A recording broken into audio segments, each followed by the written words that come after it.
یه دانشجوی بومشناسی برای اینکه نذاره توی جنگل ساخت و ساز انجام بدن مجبور میشه که واسه 7 روز توی خونه یه غریبه بمونه. به کانال فدرال مدیا خوش اومدید.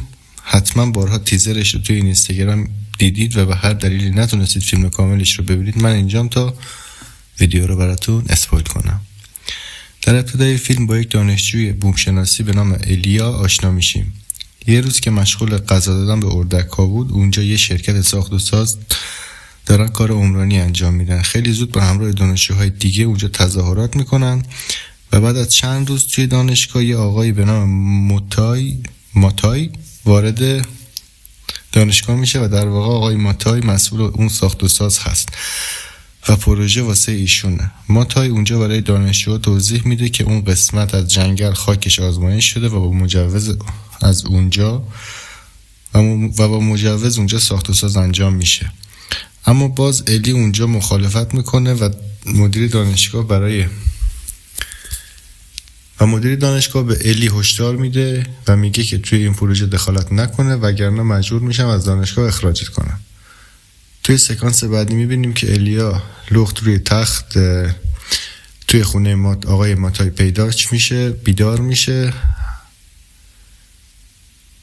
اما کمی بعد برمیگردیم عقب و متوجه میشیم که الیا همراه ماتوی شب قبل توی بار کلی مشروب خوردن و توی راه برگشت الیا میره سگا رو نجات بده و چون مست بوده شب رو پیش ماتوی میگذرونه و ماتوی شروع میکنه از خودش تعریف کردن و میگه که تو من رو هنوز نشناختی. من یه مرد کامل هستم. برای اینکه بهت ثابت کنم بهت پیشنهاد میکنم که 7 روز پیش من بمونی.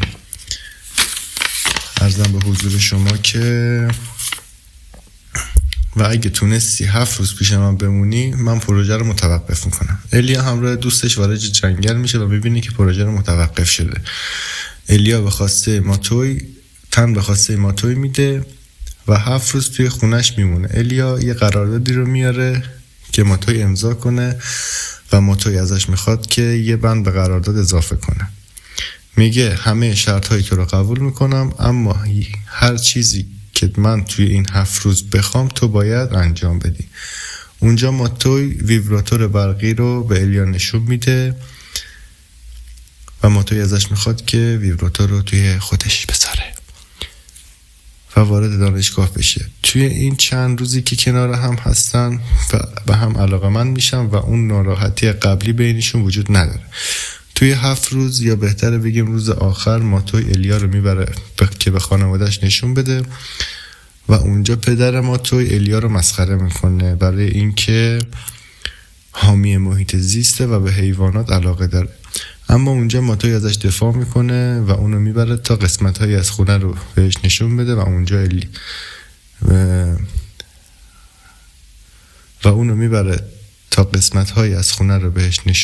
و اونجا الیا که عاشق ماتوی شده بود شروع به رابطه جنسی میکنه.